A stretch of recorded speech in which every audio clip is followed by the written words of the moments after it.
are Steve and Az, a hubby and wifey living in a van and exploring the world. In today's video, we caught up with Glen, an adventure motorbiker traveling full-time in his van to live his dream life. Buckle up, subscribe, and join us on our journey.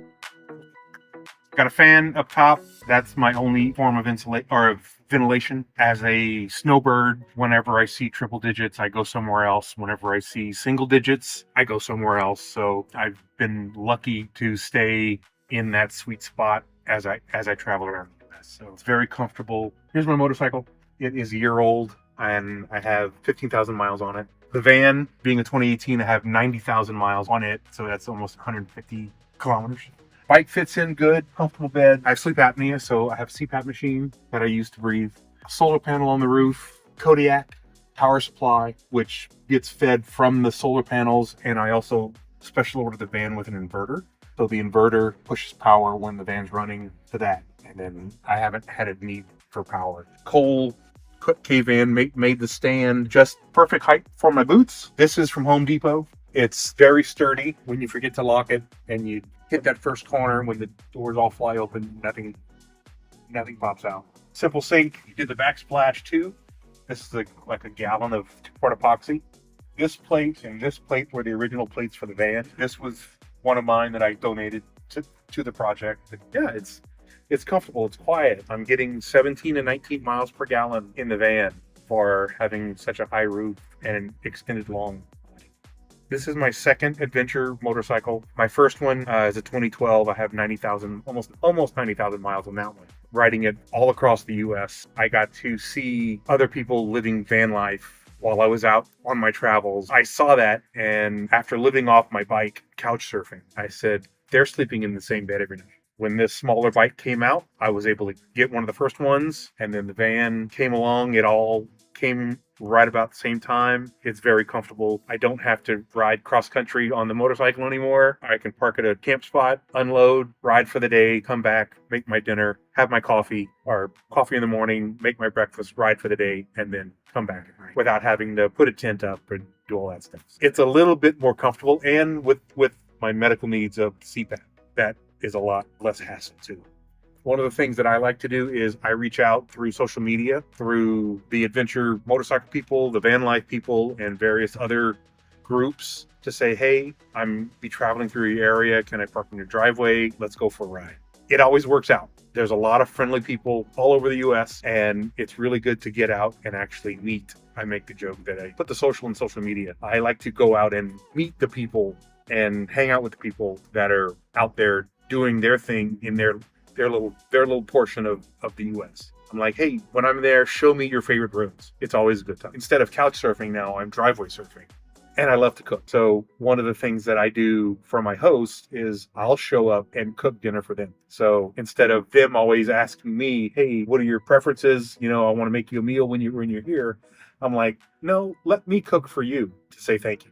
The term for pecan, pecans are nuts. I have a pecan instead of a pecan. So that's my little joke. That's my pecan and not my pecan.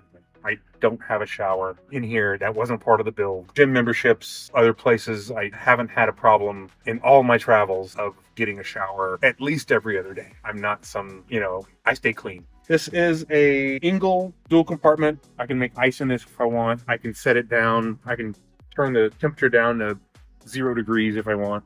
It draws very little power. With the compressor on, I'm only drawing 34 watts. It keeps everything I need cold.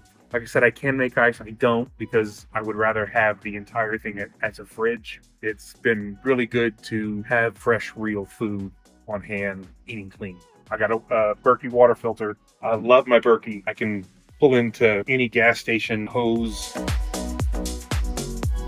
Quick interruption, make sure to sign up for our email or Telegram notifications. The link is in the description below. Now back to the video.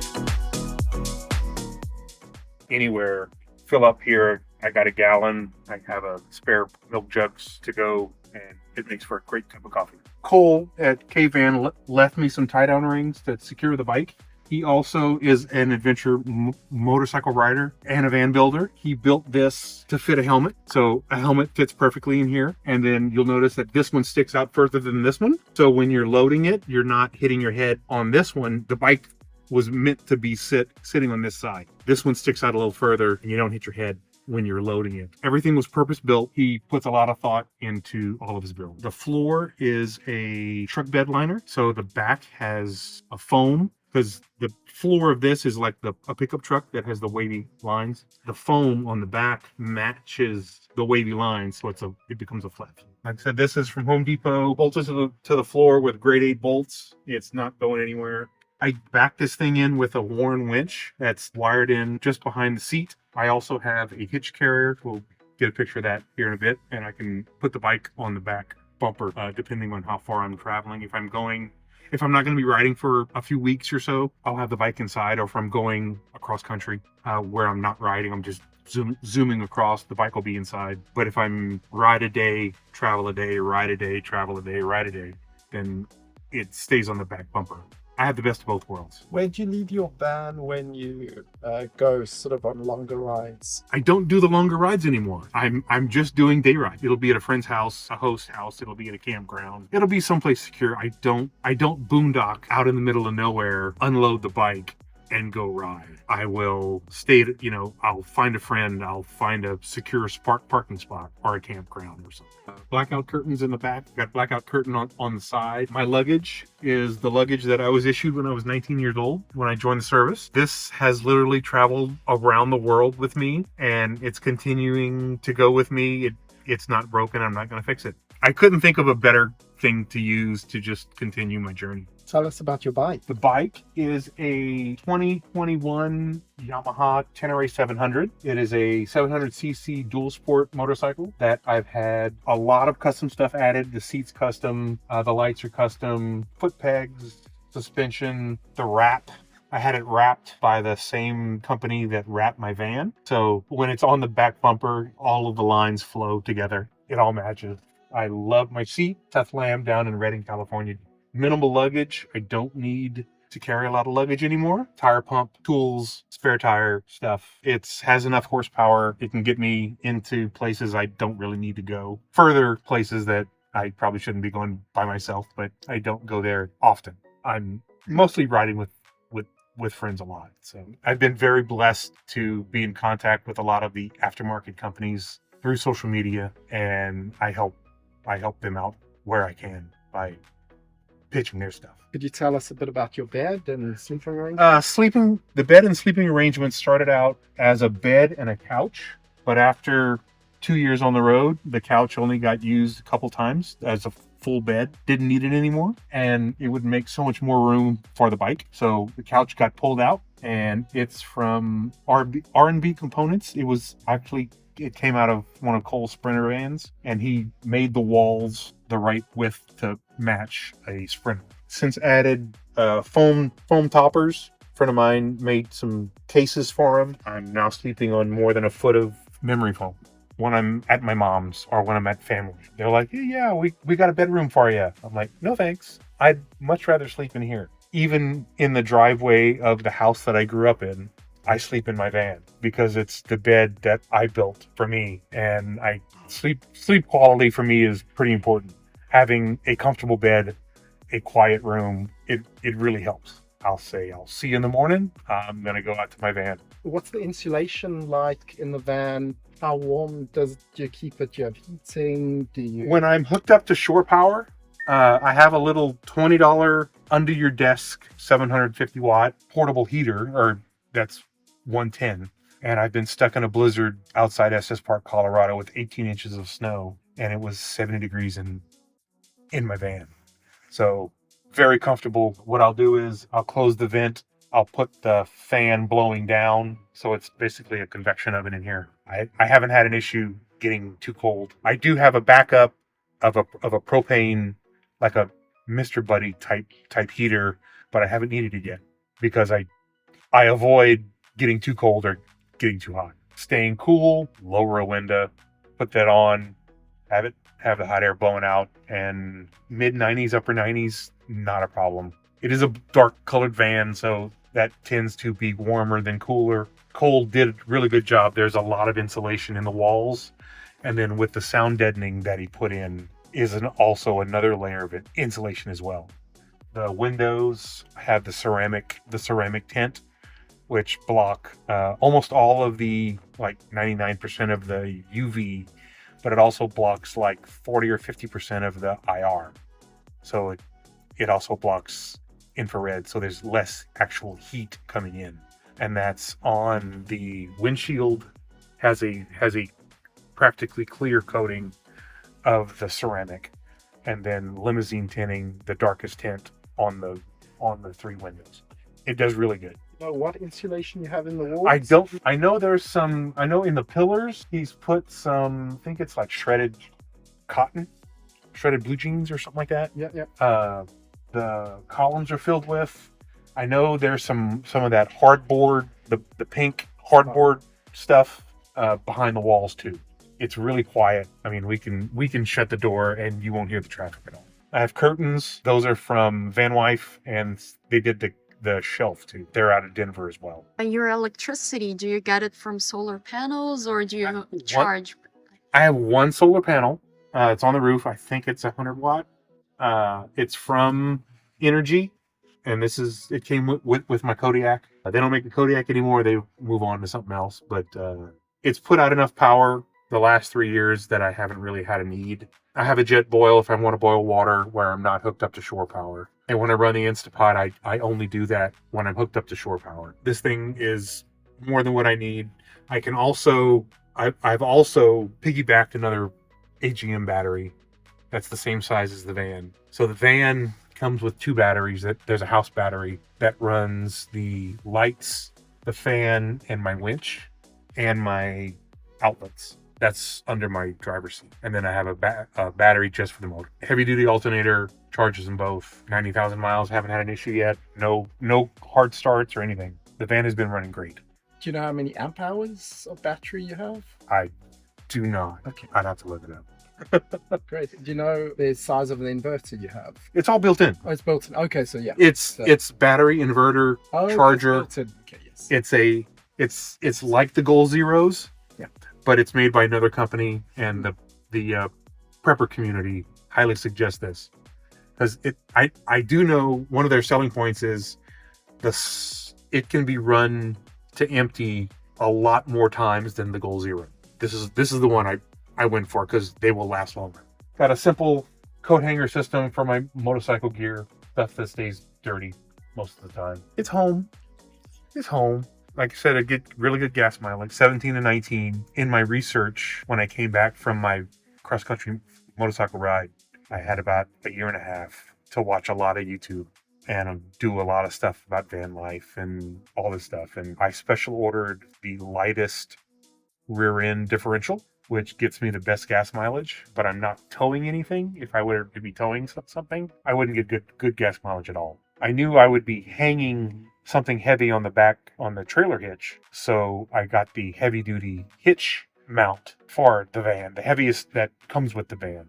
When I went down to San Diego or San Marcos to get the hitch carrier built, Joe down there reinforced the van even more with pieces underneath to help with the weight of the bike. Would you like to say something to the people who are watching and thinking about doing the same thing? What would you tell them? When you're traveling, stay off the freeway. That's the biggest thing. Stay off the freeway. Get on the 2-lane highways. Get on the U.S. highway system that's not a freeway. Use social media however you want to use it to meet other people. Be social. You don't have to sit in a cold van in a Walmart parking lot because that's all you know. There's hundreds of different ways that you can do it, and it can still be done on a budget. Meet up with friends, reach out to others, say, hey, offer to cook a meal for whoever's hosting you. You do need money. You can't do this without some kind of money coming in. One of the biggest things that's asked in the van life is how do you make money when you're on the road? Well, you got to put your time in. I was very lucky enough to retire early, so I have a pension coming in, so I can do this. But if you're in your 20s and you don't have a pension, you can get real good at YouTube, which puts in, as you all probably know, a lot more time in editing than you do shooting. You can still have an adventure. You can still have the van life, even if you don't do it full time. Say you work 4 months a year, you work 6 months a year, you work 8 months a year, and you take every other month off, or you take every third month off, even on a lower income job. It is a really cheap way of living. Don't get me wrong. You can go really far on very little money, but don't think you have to do it full time. If you can work some, play some. Work some, play some, work some, play some. And then the more you're out, you have safety nets to fall back on. How do you connect with people along the road to find those places to stay, boondockers welcome, that sort of thing? I use Harvest Host when I'm going long distances. Harvest Host has been great. They require that you have your own bathroom. So that's one of the things. It's mainly for RVs, RVers, van lifers, stuff like that. I use social media. I have my own .com blog, Facebook pages, Facebook groups. I'm just getting into Instagram this year, but I don't do anything for money. I'm not out there to make any money. I'm not trying to sell anything other than the idea that you can do this. It can be done. Get out of the little square, the little box that you've grown up in. Get out and go see what you can, but do it smart and do it in a way that you can afford. If it's starting off slow, start off slow. And what would you suggest for people as far as safety? Safety.